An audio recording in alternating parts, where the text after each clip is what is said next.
우리 갈라디아서 3장 1절 말씀 같이 한번 합독해 보도록 하겠습니다. 어리석도다 갈라디아 사람들아, 예수 그리스도께서 십자가에 못 박히신 것이 너희 눈앞에 밝히 보이거든 누가 너희를 꾀더냐.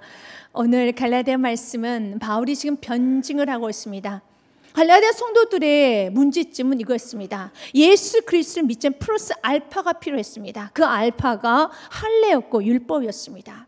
지금 우리가 사는 이 세상에서 예수 그리스도만으로 충분하지 못하고 예수 그리스도의 플러스 알파가 우리도 원하고 있다는 겁니다.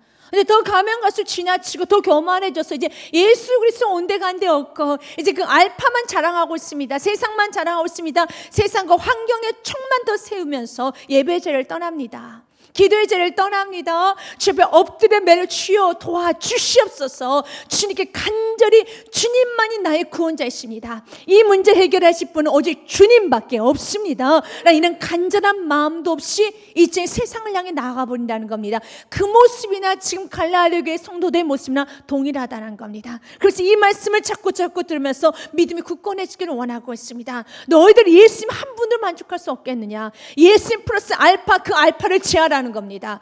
오직 예수로 승부를 걸라는 겁니다. 왜 이렇게 어리석느냐. 너가 의롭게 된 것이 너의 모든 죄가 사해지고 너가 의인이 된 것이 너가 천국 백성이 되었고 너의 모든 저주에서 모든 흑암과 저주와 모든 이런 세상적인 권세 세력에서 우리가 자유케 된 것이 오직 예수 그리스도를 믿음으로써 우리가 자유케 되지 아니했느냐. 그러면 그 믿음을 가지고 한번 너의 삶 가운데 적용해 보라는 겁니다. 그 믿음을 가지고 정말 죄에 속해 있는 가정을, 정말 여러 가지 죄로 인한 불순종을 얽히고 설켜 있는 사업장을 오직 믿음으로, 말씀에 순종함으로 가정을 살려보고 사업장을 살려보고 너의 인생의 죄로 덕지덕지 묶여있는 너의 인생을 오직 믿음으로 예수께서 나를 구원하여 주신 것처럼 내가 불순종해서 저지른 많은 죄들도 주님께 이제 맡겨가며 순종함으로 나아감으로 그것을 구원받게 하지 않겠느냐. 오직 믿음으로 나아가보지 않겠느냐. 사랑하는 여러분, 믿음으로 가시길 바라겠습니다. 그러면서 오늘 성경은 우리들에게 이런 말을 하고 있습니다. 너희 안에 성령을 받은 것이 율법을 행함으로 성령을 받았느냐, 아니면은 너희 믿고 들음으로써 성령을 받았느냐 라고 질문하면서 믿고 들음으로써, 너가 듣고 믿음으로써 너가 성령을 받지 아니하느냐 말씀하고 있습니다. 2절 말씀 같이 한번 읽어보도록 하겠습니다. 내가 너희에게 다만 이것을 알려 하노니 너희가 성령을 받은 것이 율법의 행위로냐 혹은 듣고 믿음이로냐. 여러분이 성령을 받은 것이 여러분 행위로, 여러분이 어떠한 주님 앞에 선하게 살았던 행위로, 어떤 여러 다른 모습으로 그 성령을 받았습니까? 아니면 듣고 믿음으로 받았습니까? 오늘 이 말씀에 대해 성경은 여러 가지 증언하는 여러 가지 제시된 귀한 말씀이 많이 있습니다. 사도행전 7장 말씀에 보면 사마리아 성에 복음이 전파되기 시작했습니다. 복음이 전파될 때 이제 치유의 역사도 일어납니다. 중풍병자가 치료를 받습니다. 악한 귀신에 쌓여있던, 참으로 악한 귀신에 의해서 잡혀있던 사람들이 귀신이 쫓겨나가면서 인생이 자유로워집니다. 기적과 이적이 일어납니다. 그때 베드로와 요한이 그 사마리아 성에 찾아옵니다. 그리고 나서 베드로와 요한, 예수 그리스도의 복음을 듣던 그들에게 안수를 합니다. 그때 성령이 강력하게 임하는 것을 누가 보느냐면 마술사인 시몬이 보게 됩니다. 그래서 그 마술사인 시몬이 베드로에게 이러한 제안합니다.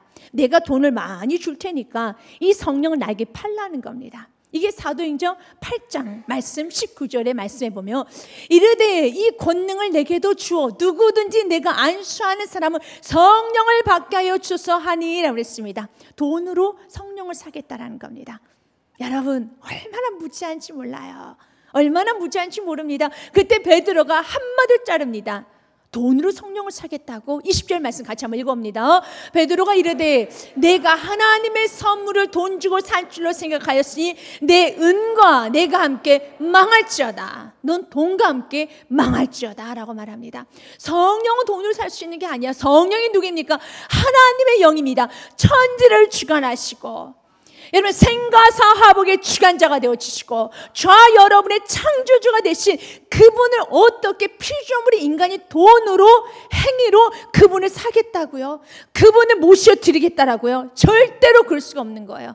그래서 성령을 내가 행위로, 내 성령을 돈으로, 나의 노력으로, 나의 열심으로 사겠다는 그 아주 무식한 생각을 하는 그 생각이 너무 어리석은 생각이라는 겁니다. 그러면서 우리 이런 질문합니다. 성령을 꼭 받아야 되는가? 네, 성령을 받지 아니하면 그는 하나님의 자녀가 아닙니다. 로마서 8장 9절 말씀에 보면 성령을 받아야 되고 받지 말아야 되는 것이 아니라 예수 믿는 자녀는 반드시 그에게 성령이 있게 되었습니다. 이것이 바로 예수의 자녀란 내적 증거입니다. 로마서 8장 9절 말씀에 만일 너희 속에 하나님의 영이 거하시면 너희가 육신에 있지 아니하고 영에 있나니 누구든지 그리스도의 영이 없으며 그리스도의 사람이 아니라. 그리스도의 영이 있어야지만, 성령이 내 안에 있어야지만 내가 그리스도의 사람이라는 겁니다. 그래서 저와 여러분 예수의 자녀라는, 내가 구원받은 백성이라는 증거가 무엇입니까? 여러분 혹시 그 증거를 내가 교회 10년간 다녀서 나 그래도 집사야, 내가 헌금을 냈어, 나 11조를 많이 냈어, 아닙니다. 여러분 정확히 보면요, 내가 구원받는 증거는 오직 한 가지입니다. 내 안에 성령이 있느냐 없느냐. 그래서 여러분들에게 한번 이 시간 진지하게 묻고 싶습니다. 여러분들이 내가 예수 그리스도의 자녀라는 그 증거를 무엇을 내세우겠습니까? 내가 내 안에 성령님이 있는가? 여러분 이 말에 여러분 자유로워져야 된다는 겁니다. 내가 정말 성령님 내 안에 있는가? 그럼 성령이 내 안에 있다는 걸 증거로 보여주시기 바라겠습니다. 그 증거가 무엇입니까? 무엇으로 성령이 내 안에 있다는 것을 보여주겠습니까? 내가 신앙생활 열심히 하고 봉사를 하고 헌금을 많이 하고 내가 집사 직분, 권사 직분, 내가 목사를 할지라도 이 모든 것이 내 안에 성령이 있다는 것을 증거로 보여주는 증거품은 아닙니다. 그럼 성령이 내 안에 있다는 그 증거를 어떻게 보여줄 수 있느냐? 내 속에 성령이 있느냐 없느냐를 내가 어떻게 확신할 수 있느냐? 이건 여러분 자신이 알고 있습니다. 내 안에 성령이 있냐 없냐는 여러분 자신이 알고 있습니다. 우리 주님은요, 우리를 진작에 대하십니다. 우리는 이런 생각을 합니다. 뭘 그런 거 자꾸 물어? 헛갈리게 자꾸 물으면 성령 있어 없어 묻고 또 묻고 또 묻고 하면 나 정말 불안해져. 무슨 이단 구원파처럼 지금 여러분들에게 구원에 대해서 여러분 부담감을 주고 구원에 대해서 여러분들에게 어떤 압박을 주려고 이 말을 하는 게 아닙니다. 그러나 여러분 내가 구원받은 자인가요? 이 질문 앞에 여러분 당당히 설 줄 알아야 되는 겁니다. 아무리 신앙생활 열심히 하고 내 부모가 예수 그리스도를 믿고 내가 신앙 30년을 할지라도 내가 구원받은 자인가라는 이 질문 앞에서 여러분이 자유롭지 못하면 고민하십시오. 이게 훨씬 좋습니다. 고민 많이 하십시오. 주님, 나 구원받은 자녀입니까? 내 안에 성령님께 있습니까? 여러분 고민하십시오. 주님 앞에 엎드리십시오. 주님 반드시 알가요 주실 것입니다. 그렇기 때문에 세상 사람들이, 어리석은 사람들이 이렇게 말합니다. 우리 주님은요, 우리가 구원받은 그 사건을 인생 가장 큰 사건, 전무후무한 사건을 보고 있지만 아주 어리석게 신앙생활 대충 하는 사람들이 가끔씩 이런 말 합니다. 뭘 그렇게 골치 아프게 생각해? 교회 다니는 거는 다 좋은 말 듣고 세상 살아가는데 종교 하나쯤 갖고 있으면 마음에 심신의 평안도 오고 다 좋잖아. 다 약이 되는 말 하지 뭐 교회 안에서 나쁜 말 하겠어? 신앙생활은 내가 좋은 말 들으려고 내 심신에 어떤 내 건강에 여러분 어떤 평안을 찾기 위해서 건강받기 위해서 종교 하나쯤 가지면 되고 있는 게 좋지 않겠어? 라는 그런 의미에서 예수를 믿는 거 아닙니다. 그거 아닙니다. 그래서 내가 예수 그리스도를 믿는다라고 기독교 내 동그라미 치지만 그의 행동과 예수 믿는 자녀로서의 영향이 천차만별이에요. 왜 그렇게 다를 수 있습니까?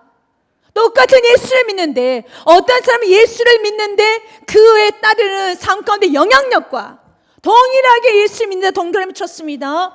그러나 너무너무 삶의 형태는 너무 달라요. 왜 그렇습니까? 왜 동일한 예수 그리스도를 믿는데? 그래서 여러분 자신 진지하게 대답할 수 있어야 됩니다. 내 안에 성령님이 있는가? 분명히 그리스도 영이 없으면 예수 그리스도의 자녀가 아니라고 했는데, 그러면 도대체 성령이 내 안에 있다는 그 증거가 무엇인가? 오늘 바울 사도는 이 부분에 대해서 꾀임에 넘어가며 미혹받고 있는 갈라디아 성도들에게 아주 근본적인 에센스 같은 질문을 하고 있습니다. 너희 성령 어떻게 받았느냐? 여러분 성령 어떻게 받았습니까? 여러분의 성령이면 어떻게 임재하게 되었었습니까? 성경 말합니다. 듣고 믿음으로 성령님 임하는 겁니다. 누가복음 24장 말씀에 보면 엠마오로 가는 두 제자가 있었습니다.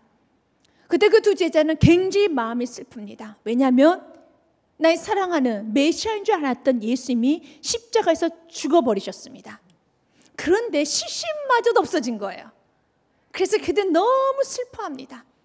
그리고 터벅터벅 엠마오로 가고 있었을 때 그때 어떤 사람이 나타나서 그 엠마오로 가는 두 제자들에게 말씀을 전합니다. 그분은 예수 그리스도예요.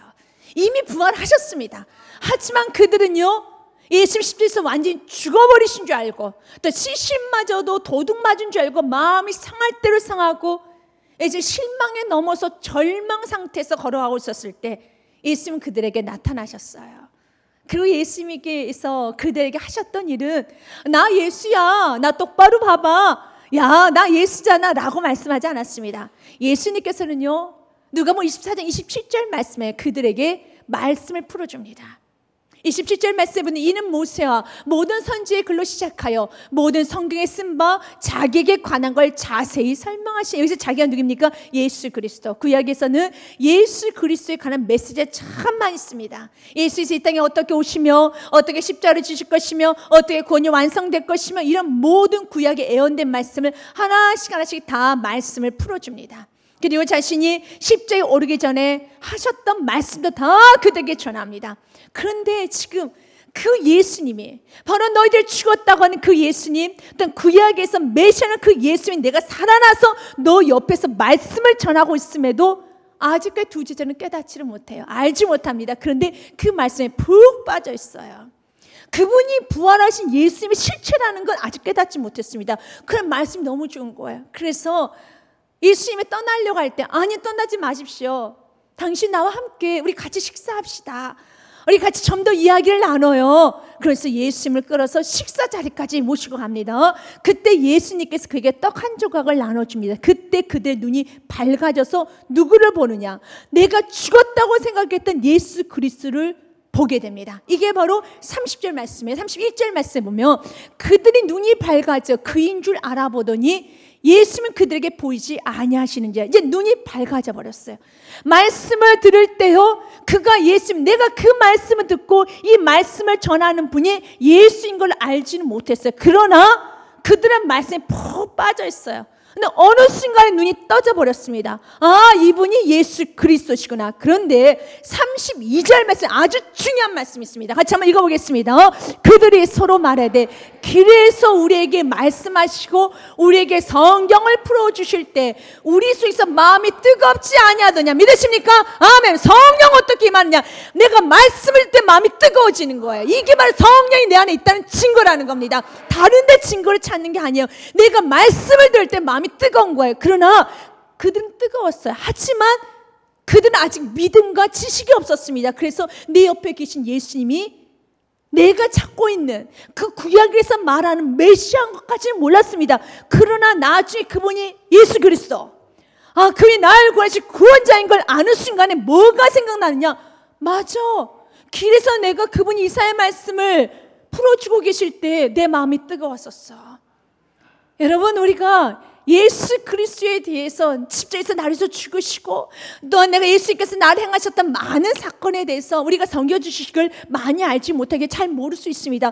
그러나 내가 처음 들었는데 예수님에 대한 소식을 들었었을 때 만약 여러분의 마음이 뜨거워지기 시작한다면 이미 여러분 안에 성령이 내주하고 있다는 증거라는 겁니다. 그게 증거예요. 그래서 묻습니다. 너희들이 율법을 행함으로 성령 받았느냐? 아니지 않았느냐?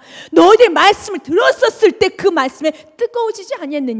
믿음이 생기지 아니했느냐? 사랑하는 여러분, 그래서 성령에 대한 내적 증거는요, 여러분 말씀을 때 뜨거워지면 여러분 안에 성령님이 계시는 거예요. 그래서 좀 더 구체적으로 사도행전 2장 말씀에 보면 이런 말씀이 있습니다. 베드로가 말씀을 전합니다. 예수님에 대해서 전합니다. 예수 십자가의 사건, 우리를 위해서 죽으신 예수님, 나를 위해서 죽으신 예수님, 또 부활하신 예수님, 나를 사랑하신 예수님을 전합니다. 그때 그들이 어떻습니까? 그 말씀을 들을 때 필링같이 여러분 참으로 자신의 과거에 죄악된 삶이 다 돌아갑니다. 내가 그 예수를 핍박했었지, 어찌나 교만하게 살았는지, 예수님 없이 무시하고 거만하게 살았었지 라고 하면서 그들이 그 말씀을 들을 때 2장 37절 말씀에 보면 그들이 이 말을 듣고 마음에 찔려. 여러분 누구입니까? 성령의 역사라는 겁니다. 마음에 찔려 베드로와 다른 사도에게 물으되 형제들 우리가 어찌할꼬 하거늘 말씀을 듣는데 너무 마음에 찔리는 거예요. 나 너무 교만하게 살았다. 나 너무 거만하게 살았다. 내가 최고로 교만하게 살았구나. 마음이 너무 찔린 거야. 그때 베드로가 이런 말 합니다. 38절 같이 한번 읽어봅니다. 베드로가 이르되 너희가 회개하여 각각 예수 그리스도의 이름으로 세례를 받고 죄사함을 받으라. 그리하며 성령의 선물을 받으리니. 아멘. 예수님의 말씀을, 복음의 말씀 들었었을 때 성령님께서는 여러분의 마음을 감동시킵니다. 믿음을 생기게 합니다. 그때 여러분 받아들이면 성령 여러분 내주하는 겁니다. 오늘 말씀에 이렇게 돼 있어요. 베드로가 이렇게 말합니다. 너희가 이 말을 듣고 회개하라는 거예요. 성령께서 이끄신 대로 회개하라는 겁니다. 그리고 세례를 받으라. 이 세례는 무엇입니까? 나는 죽었습니다. 이제 주님이 나의 왕이십니다. 이제 내 마음대로 살지 않겠습니다. 성령이 이끄시는 대로 주님은 나의 주인이십니다. 주님이 나의 왕이십니다. 결단하면서 예수 그리스도의 이름으로 세례를 받고 죄사함, 주여 용서하여 주시옵소서. 내가 행위가 먼저가 아니에요. 성령이 이끄시는 대로 주님 나 잘못 살았어요. 주님 이제 주님이 나의 왕이 되어주세요. 주님이 왕이 되어서 사는 삶을 보여주고 난 다음에 성령이 임하는 것이 아니라 성령이 이끄시는 대로 여러분들이 회개하고 주님 결단합니다. 주님 내가 잘못 살았습니다. 주님 나의 왕이 되어주세요. 여러분이 고백하는 순간에 성령을 선물로 받으리라. 그래서 여러분 지금 이곳에서 성령이 충만하게 임재합니다. 그러나 이곳에서 성령이 충만하게 임재한 그 성령을 받으신 분이 있고 받지 못하신 분이 있어요. 어떤 분입니까? 동일의 마음은 찔리는 것까지 갑니다. 그러나 찔리는 것만 가고 끝까지 이런 마음을 거부하고 그래도 회개하지 않고 엎드리지 않으면 성령 인격적이에요. 성령님이 여러분 가슴을 찢고 들어오지는 않습니다. 여러분 마음의 문을 열어야 되는 겁니다. 주님 나 잘못했습니다. 이젠 주의 뜻대로 살겠습니다. 그럴 때 그 성령님이 선물로 여러분에게 쑥 들어오는 거예요. 성령님을 받을 수 있다는 겁니다. 그래서 성령님은 선물이라고 성경 기록되고 있습니다. 그래서 오늘 바울사도는 이렇게 말합니다. 너희가 성령 받은 거, 너희가 예수 그리스도 자녀가 된 것이 율법의 행위느냐? 아니지 않느냐? 너희가 말씀을 들을 때 십자가의 말씀을 들었었을 때 너희 마음이 뜨거워지지 않았었느냐? 십자가의 말씀을 들었었을 때 회개하는 마음이 생기지 않았느냐? 통에 자복하지 않았었느냐? 그때 너가 믿음이 생기지 않았었느냐? 그때 성령이 임한 것이야. 그 말을 전하고 있습니다. 그러면서 우리 5절 말씀에 이어서 바울 선생님은 이런 말합니다. 유대인들을 향해서 난 이 시간에 저와 여러분을 향해서 이런 말합니다. 너희들이 그렇게 자랑하고 너희들이 그렇게 존경한 아브라함이 어떻게 의롭게 되었는지 아느냐? 아브라함이 의롭게 된 것은 행위 아니야. 이삭을 바쳤기 때문에 그가 의로워진 것이 아니야. 아브라함이 의롭게 된 것은 오직 믿음으로 의롭게 된 것이야. 그래서 갈라디아 3장 6절 말씀에 바울 사도는 아브라함의 예를 들어서 우리의 행위로 의롭게 되는 것이 아니라 믿음으로 의롭게 됨을 우리들에게 보여주길 원하고 있습니다. 같이 한번 3장 6절 말씀 읽겠습니다. 아브라함이 하나님을 믿음에 그것을 그에게 의로 정하셨담과 같으니라. 아멘. 아브라함이 하나님을 믿음에 그것을 그에게 의로 정하셨습니다. 그의 행위, 어떤 그가 하나님 앞에 경건한 생활, 금욕적인 생활 아닙니다. 창세기 15장 6절 말씀에는 정확히 이렇게 되어 있습니다. 아브라함이 여호와를 믿으니 여호와께서 이를 그의 의로 여기시고, 믿으면 주님께서는 그를 의로 여기십니다. 이제는 우리가 좀 우리의 삶을 돌아봐야 돼요. 하나님 보시기에 나의 인생을 넌 참 의롭게 살았어. 너의 가정 의로운 가정이야. 너의 사업은 참 의로워. 주님께서 의롭다고 인정해 주는 것은 여러분 믿음으로 인생을 살 때, 믿음으로 여러분들이 사업장을 이끌어 갈 때 주님 보시기에는 의로웠다 말합니다. 그래, 여러분 믿음이 없이 혼자 고민하고 혼자 노력하고 세상 말 이 말 저 말 듣다가 이렇게 한번 해보고 저렇게 해보고 안 되면 또 이 방법 써보고 그러면서 여러분의 믿음이 아닌 기도 예배는 항상 저 꼴찌로, 엑스트라로, 정 안 되면 기도는 한번 해보지, 그런 식으로 살면 주님 말합니다. 넌 너무나도 삶이 추해. 악취나. 난 너의 삶을 인정할 수가 없어. 사랑하는 여러분, 주님 보시기에 의로운 인생은 한 가지입니다. 믿음으로 사는 인생을 주님은 의롭게 여겨주십니다. 그럼 7절 말씀에 보면 이러한 말씀이 있어요. 그런즉 믿음으로 말미암은 자들은 아브라함의 자손인 줄 알지어다. 그들은 자식 혈통을 자랑했었습니다. 나는 아브라함의 자손이야. 그래서 우리에게는 할례가 있잖아. 우리는 율법을 지켰잖아. 그러면서 율법이 할례가 아브라함의 자손인 줄 알았어요. 그러나 성경 말합니다. 너희가 혈통으로 아브라함의 자손이 된 게 아니라 믿음으로 말미암은 자들만이 아브라함의 자손이야. 8절 말씀 같이 한번 읽어봅니다. 시작. 또 하나님이 이방을 믿음으로 말미암아 의로 정하실 것을 성경이 미리 알고 먼저 아브라함에게 복음을 전하되 모든 이방인이 너로 말미암아 복을 받으리라 하였느니라. 아멘. 여러분, 구약에서 복음이라는 단어가 나오니까 아브라함에게 복음을 전해주셨다. 굉장히 좀 생소합니다. 굉장히 생소합니다. 그래서 성경은요, 정확하게 아브라함에게 복음을 전해줬어 라는 말합니다. 이것을 통해서 하나님의 전지성을 알 수 있어요. 하나님께 지금 뭐라고 말씀하시냐? 하나님이 이방인, 저와 여러분들을 말합니다. 저와 여러분들이 믿음으로 말미암아 의로 정하실 것을 미리 아셨어요. 예수 그리스도를 믿고 의인이 될 많은 아브라함의 후손들, 나의 자녀들이 올 거를 너무 잘 아셨어요. 그 샘플로 먼저 아브라함에게 복음이 무엇인지 가르쳐 준 거였어요.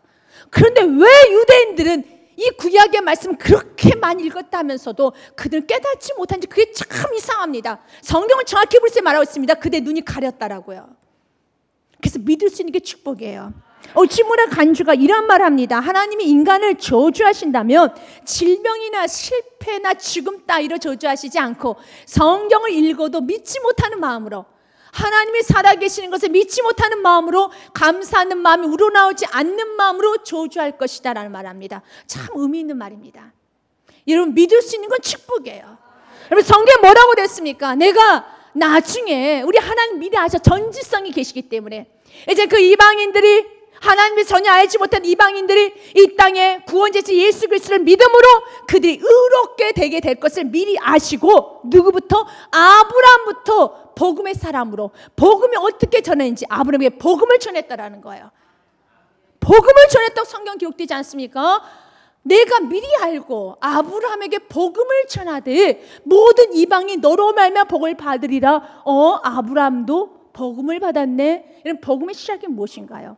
복음은요, 준비되지 않은 인간들이 오직 하나님 전체 은혜로 구원받은 게 복음의 시작입니다. 아브라함이 복음을 받을 만한, 믿음의 조상이 될 만한, 하나님의 자녀가 될 만한 무슨 배경을 갖춘 것이 아닙니다. 그래서 성경에서는요, 이사야 말씀에 정확히 기록되어 있습니다. 여호수아 24장 2절 말씀에 보면 여호수아가 모든 백성이 이르되 이스라엘 하나님 여호와께서 이같이 말씀하시기를, 있죠? 너희 조상들 곧 아브라함의 아버지 나홀의 아버지 데라가 강 저쪽에서 거주하여 다른 신들을 섬겼으니, 너희 잘 알지? 아브라함 아버지 데라가 무슨 일 했어? 우상 섬기는 일 했잖아. 하나님 제일 싫어하는 게 우상이에요. 우상을 섬기는 일만 하는 것이, 좀 더 정확히 말하면 우상을 만드는 일을 했습니다. 그러니까 데라는 우상 제조업자였습니다. 하나님 제일 싫어하는 일을 했어요. 하나님 제일 싫어하는 이런 악한 주행, 그래서 복음인 거예요. 그래서 아브라함이 받은 건 복음이라는 겁니다. 그의 행위로 의롭게 된 게 아니라 우상을 섬겼던 가정에서 우상을 만든 일하는 그 아버지와 그 아들이 서로 우상을 만들고 돈을 벌었던 그 가정에 하나님께서는 그를 부르셨다라는 겁니다. 그래서 사도행전 7장 말씀해 보면 그 부르심을, 무엇을, 영광의 하나님이 그에게 보이셨대요. 사도행전 7장 2절 말씀에 스데반이 이르되, 여러분 부형들이여 들으소서, 우리 조상 아브라함이 하란에 있기 전에 메소포타미아에 있었을 때 영광의 하나님이 그에게 보여. 아멘. 이게 복음이에요. 준비되지 않았어요. 우상에 쌓여 있었습니다. 참 악한 삶을 살았던 그 아브라함에게 하나님께서는 보여주셨어요. 영광의 하나님이 보이사 그에게 다시 한번 부르셨습니다. 믿음의 길을 갈 수 있도록, 말씀하셨습니다. 그런데 성경은 그 아브라함이 영광의 하나님 보여줄 때 아브라함이 겸손하게 믿었다라는 거예요. 그래서 창세기 12장 1절 말씀에 보면 여호와께서 아브라함에게 이르시되 너는 본토 직접 아비 집을 떠나 너가 우상을 섬겼던 모든 것을 떠나 내가 내게 보여준 땅으로 가라라고 말씀하셨을 때 오직 아브라함은 믿음을 가지고 갔어요. 그래서 그가 의롭게 된 겁니다. 그가 행위가 아니라 오늘 그래서 성경 히브리서 말씀에는 정확하게 이 말씀을 이렇게 각주를 달고 있습니다. 11장 8절 말씀 같이 한번 읽어봅니다. 믿음으로 아브라함은 부르심을 받았을 때에 순종하여 장래 유업을 받을 땅에 나아갈새 갈 바를 알지 못하고 나아갔으며 어디로 갈 바를 알지 못해요. 그가 이삭을 바치고 난 다음에 의롭게 된 게 아닙니다. 그가 어느 정도 땅을 걷고 난 다음에 의롭게 된 게 아닙니다. 여호와의 말씀 믿었습니다. 믿을 때 그가 의로워진 것입니다. 이게 복음이라는 거예요. 그래서 오늘 성경에 내가 아브라함을 복음으로부터 불렀어. 아브라함도 너희가 똑같은 우상 섬겼던 너희와 똑같은 죄인들이었어. 우상 섬기는 그 가정에서 내가 아브라함을 불러서 그를 의롭게 만들지 아니했느냐. 이걸 샘플로 보여주면서 나중에 많은 이방인들이 예수 그리스도를 믿음으로 의롭게 되는 나는 그 일을 꿈꾸면서 아브라함을 먼저 선택한 거예요. 그리고 성경 결론 이렇게 말합니다. 그러므로 아브라함과 같은 복을 받고 싶느냐? 창대의 복, 참으로 큰 민족을 이루는 복, 너가 복을 주는 자에게 또한 복을 받는 복의 통로가 되는 복, 정말 큰 복, 창세기 10장의 복을 받고 싶느냐? 그럼 믿음으로 받을 수 있단다. 그래서 9절 말씀에 아브라함과 우리를 동일하게 성경은 말합니다. 그렇게 동일하게 될 수 있는 이유는 한 가지예요. 무엇이 있기 때문에? 믿음. 그래서 9절 말씀 이렇게 말합니다. 같이 읽습니다. 그러므로 믿음으로 말미암은 자는 믿음이 있는 아브라함과 함께 복을 받느니라. 아멘.